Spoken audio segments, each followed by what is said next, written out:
Tell അവീവിൽ red alert പ്രഖ്യാപിച്ചു. കഴിഞ്ഞ ദിവസമാണ് അടിയന്തര മന്ത്രിസഭ ചേർന്നുകൊണ്ട് ടെൽ അവീവിൻ്റെയും പ്രാന്തപ്രദേശങ്ങളിലും റെഡ് അലർട്ട് പ്രഖ്യാപിക്കുന്ന വിവരങ്ങൾ പൊതുജനങ്ങളെ അറിയിച്ചിരിക്കുന്നത്. യമൻ്റെ ഭാഗത്തുനിന്ന് വരുന്ന ശക്തമായിരിക്കുന്ന പ്രത്യാക്രമണത്തെ പ്രതിരോധിക്കാൻ സാധിക്കാത്ത വിധം ലക്ഷക്കണക്കിന് ഇസ്രായേലിയരാണ് ബോംബ് ഷെൽട്ടറിൽ അഭയം തേടുന്നത്. കഴിഞ്ഞ ദിവസത്തെ ആക്രമണവുമായിട്ട് ബന്ധപ്പെട്ട് 10 ലക്ഷം ഇസ്രായേലിയരെങ്കിലും ബോംബ് ഷെൽട്ടറിൽ അഭയം തേടിയിരിക്കുന്നു എന്നുള്ളതാണ്. ഇത് ഇസ്രായേലിൻ്റെ ചരിത്രത്തിൽ ആദ്യമായിട്ടാണ്. പ്രതിരോധ രംഗം സർവത്ര മേഖലയിലും തകർന്നിരിക്കുന്നു എന്നുള്ളതും പ്രതിരോധിക്കാനാവാത്ത വിധം ശത്രുപക്ഷം ശക്തമായി മുന്നേറുന്നതോടനുബന്ധിച്ച് ജനങ്ങളിൽ വലിയ രീതിയിലുള്ള ഭയാശങ്കകൾ ഉണ്ടായിരിക്കുന്ന റിപ്പോർട്ടുമാണ് ഇപ്പോൾ ഇസ്രായേലിൻ്റെ ഭാഗത്തുനിന്ന് പുറത്തു വരുന്നത്.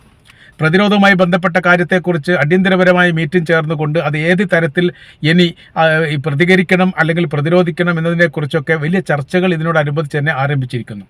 പറയുന്ന കാര്യം ഇങ്ങനെയാണ്: യുദ്ധം തുടങ്ങി ഇത്രയും കാലത്തിനിടയിൽ, അതായത് 1.5 വർഷത്തിലധികമായി ഫലസ്തീൻ വിഷയവുമായിട്ട് ബന്ധപ്പെട്ട് ഇസ്രായേൽ യുദ്ധത്തിലാണ്. ഇത്രയും ശക്തമായിരിക്കുന്ന ഒരു ആക്രമ പരമ്പര തന്നെ മറ്റൊരു മുസ്ലിം രാജ്യത്ത് നിന്ന് തങ്ങളുടെ രാജ്യത്തിന് നേരെ ഉണ്ടായിട്ടില്ല എന്നുള്ളതാണ് ഇസ്രായേൽ ഇപ്പോൾ സ്ഥിരീകരിക്കുന്ന റിപ്പോർട്ട്.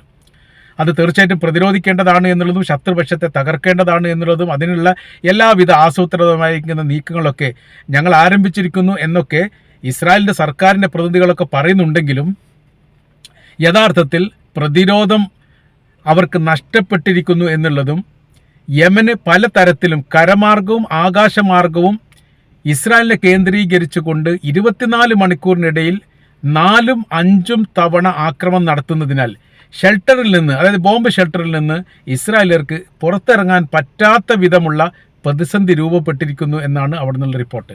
ഗസയുമായിട്ട് ബന്ധപ്പെട്ട്, അതായത് യമൻ നടത്തുന്ന ആക്രമണത്തിനൊക്കെ പ്രത്യാക്രമണം നടത്തുന്നത് യമന് നേരെയല്ല, പകരം ഗസക്ക് നേരെയാണ്. ഈ ഗസയിലെ ഭക്ഷണം തടഞ്ഞതുമായിട്ട് ബന്ധപ്പെട്ട് UN സഭയുടെ സെക്രട്ടറി ആന്റണിയോ ഗുട്ടറസ് തന്നെ നേരിട്ട് ഇടപെട്ടുകൊണ്ട് അതിശക്തമായിരിക്കുന്ന പ്രതിഷേധമാണ് ഇസ്രായേലിനെ അറിയിച്ചിരിക്കുന്നത്. മാത്രവുമല്ല, കായിക ബലം ഉപയോഗിച്ചെങ്കിലും ഗസക്കാർക്ക് ഭക്ഷണം നൽകാനുള്ള നടപടി സ്വീകരിക്കണമെന്ന് അദ്ദേഹം ലോകരാജ്യങ്ങളോട് അഭ്യർത്ഥിക്കുകയും ചെയ്തു.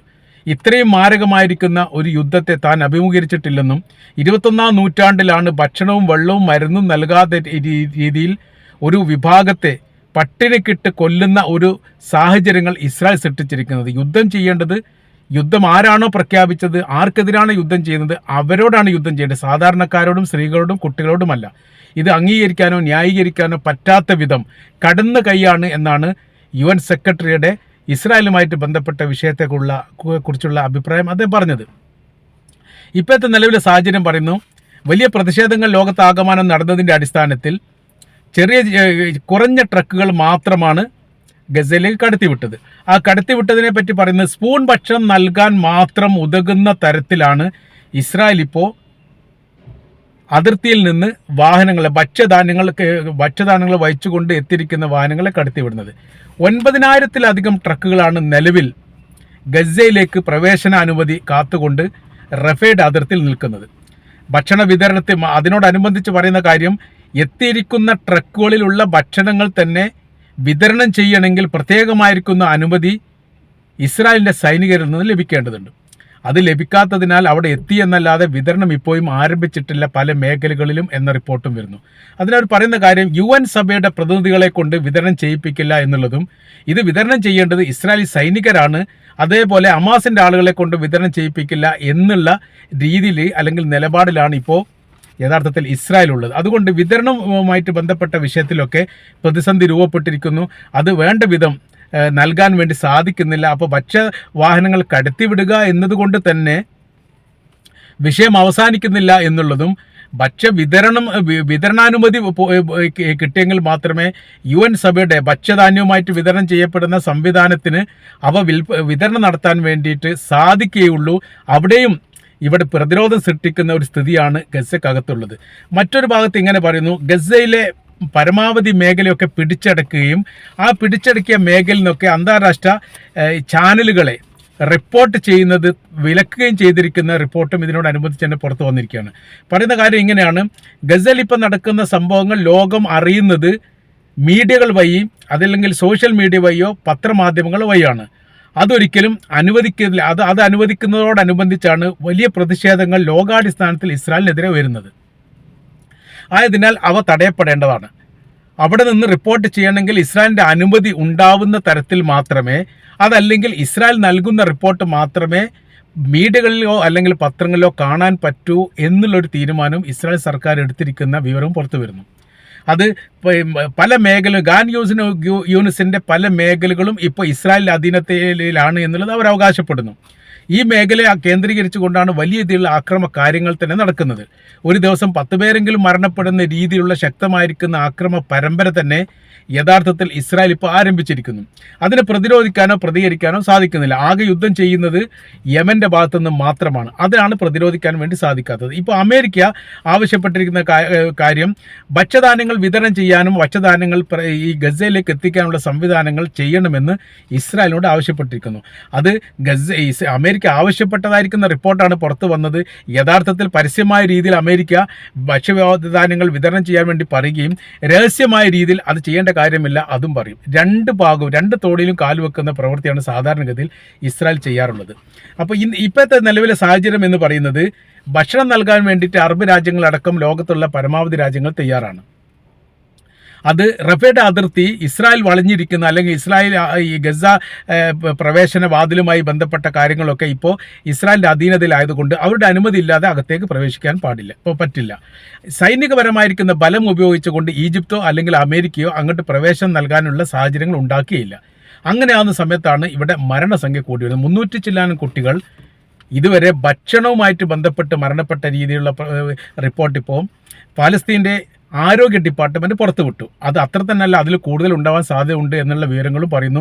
UN സഭയും ഇത് സ്ഥിരീകരിച്ചതാണ്. അവിടെ പ്രവർത്തിക്കുന്ന UNൻ്റെ ആരോഗ്യ ഡിപ്പാർട്ട്മെൻറ്റ് പറയുന്ന കാര്യം വളരെ ദയനീയമാണ് അവിടുത്തെ അവസ്ഥ എന്നുള്ളതും ഇസ്രായേൽ നരനായാട്ട് തന്നെയാണ് ഈ മേഖലയിൽ നടത്തുന്നത് എന്നതിനാൽ ലോകാടിസ്ഥാനത്തിലുള്ള രാഷ്ട്രങ്ങൾ അടിയന്തരമായി ഇടപെടണം എന്നുള്ള അഭിപ്രായവും UN സഭയുടെ പ്രതിനിധികൾ തന്നെ ഇപ്പോൾ പറഞ്ഞിരിക്കുകയാണ്. അവർക്ക് പോലും വലിയ രീതിയിലുള്ള നിയന്ത്രണങ്ങൾ യുദ്ധവുമായിട്ട് ബന്ധപ്പെട്ട മേഖലയിൽ ഒരിക്കലും UN സഭയുടെ പ്രതിനിധികളെ നിയന്ത്രിക്കാറില്ല ഒരു രാജ്യവും.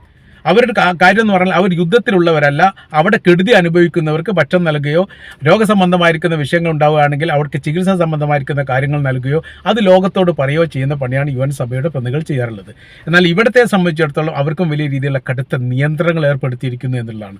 ഇതിൽ വലിയ രീതിയിലുള്ള പ്രതിസന്ധിയുണ്ട്. മരണസംഖ്യകൾ ഓരോ ദിവസം കൂടി വരുന്നു. ശക്തമായ രീതിയിൽ പ്രതികരിക്കുന്ന ഒരു സ്ഥിതി വന്നാൽ ഇവരെ അറസ്റ്റ് ചെയ്തിട്ട് ജയിലടക്കുന്ന ഒരു സ്ഥിതിവിശേഷം ഉണ്ടാവും. അതോടൊപ്പം തന്നെ ഇത് ലോകത്ത് പരസ്യപ്പെടുത്തുക അല്ലെങ്കിൽ ലോകത്ത് അറിയിക്കുന്ന സംവിധാനമാണ് മീഡിയകൾക്ക് കടുത്ത നിയന്ത്രണങ്ങൾ ഉണ്ടാക്കാനുള്ള രീതികളും അല്ലെങ്കിൽ ഉണ്ടാക്കണം എന്നുള്ള ഒരു അഭിപ്രായവും ഈ ഇസ്രായേലിനോട് ചില പ്രതിനിധികൾ അതായത് ഭരണകക്ഷിയിൽപ്പെട്ട ആളുകൾ പറഞ്ഞതിൻ്റെ അടിസ്ഥാനത്തിൽ ഇപ്പോൾ ഈ മേഖല കടുത്ത നിയന്ത്രണത്തിലാണ്. അപ്പോൾ നമ്മൾ കേൾക്കുന്ന സംഭവത്തിനേക്കാൾ ഒരുപാട് മടങ്ങാണ് യഥാർത്ഥത്തിൽ ഇപ്പോൾ ഈ ഗസയിൽ സംഭവിച്ചു കൊണ്ടിരിക്കുന്നത് എന്നുള്ളത് ഗസയെ പ്രതിനിധീകരിച്ച് പറയുമ്പോൾ നേരെ ഇസ്രായേലുമായിട്ട് ബന്ധപ്പെട്ട വിഷയം അങ്ങനെ തന്നെയാണ്. ഇസ്രായേലിൽ മീഡിയകൾക്കും വിദേശ മീഡിയകൾക്ക് പ്രത്യേകിച്ചും വലിയ നിയന്ത്രണമുണ്ട്, സോഷ്യൽ മീഡിയകൾക്കും നിയന്ത്രണമുണ്ട്.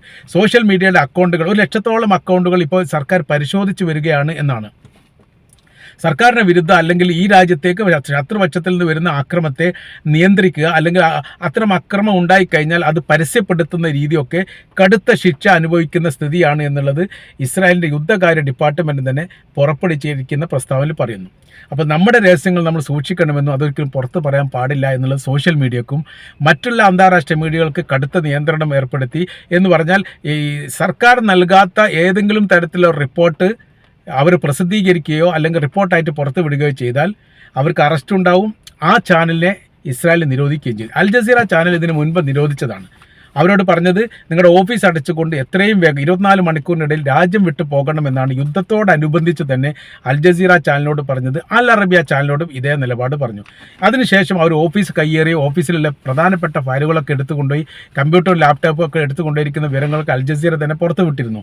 അങ്ങനെ അവരുടെ പ്രവർത്തന മേഖല പിന്നെ ഗസയിലേക്ക് മാറ്റിയതിനു ശേഷം അൽ ജസീറയുടെ ചാനൽ മാത്രം ലക്ഷ്യം വെച്ചുകൊണ്ട് 11 തവണയെങ്കിലും ഇസ്രായേൽ ആക്രമണം നടക്കുകയും ഒരു തവണയുള്ള ആക്രമണത്തിൽ അവിടുത്തെ ഈ അൽ ജസീറയുടെ റിപ്പോർട്ടറും അവരുടെ ഫാമിലി അടക്കം 9 പേരാണ് കൊല്ലപ്പെട്ടത്.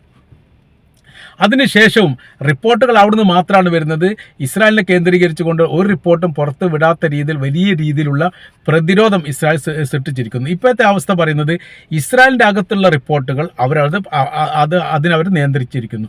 അതേപോലെ തന്നെ ഗസയിലുള്ള റിപ്പോർട്ടുകളും അതും നിയന്ത്രിച്ചിരിക്കുന്നു. അങ്ങനെ രണ്ട് നിയന്ത്രണത്തിൻ്റെ ഇടയിലാണ് യഥാർത്ഥത്തിൽ ഇപ്പോൾ ഇസ്രായേലും പാലസ്തീനും കഴിഞ്ഞു പോകുന്നത് എന്നാണ് നമ്മൾ മനസ്സിലാക്കാൻ വേണ്ടി പറ്റുന്നത്.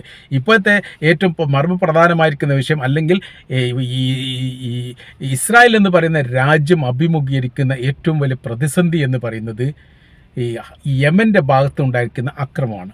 അപ്പോൾ യമൻ്റെ ഭാഗത്തുള്ള അക്രമം ഇത്ര സ്വതന്ത്രമായ രീതിയിൽ അവർക്ക് നടത്താൻ വേണ്ടി സാധിക്കുന്നത് അവർ പറയുന്നു അമേരിക്കയുടെ യാതൊരു തരത്തിലുള്ള പ്രതിരോധം ഇസ്രായേലുമായിട്ട് ബന്ധപ്പെട്ട് ചെങ്കടലുമായിട്ട് ബന്ധപ്പെട്ട് ഇല്ല എന്നതിനാലാണ്. അപ്പോൾ അത് പുനഃപരിശോധിക്കണം എന്നുള്ള അഭിപ്രായം വീണ്ടും ഇസ്രായേൽ പറഞ്ഞിരിക്കുന്ന വിവരം ഇപ്പോൾ പുറത്തു വന്നിരിക്കുകയാണ്.